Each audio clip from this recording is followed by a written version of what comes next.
पुष्प च धूपं ददा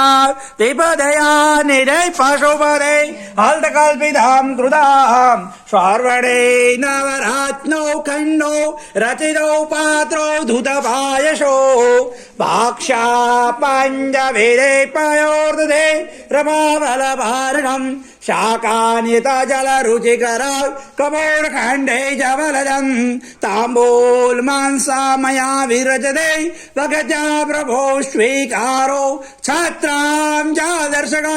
दर्शकं निर्मलभेरे मुदगदा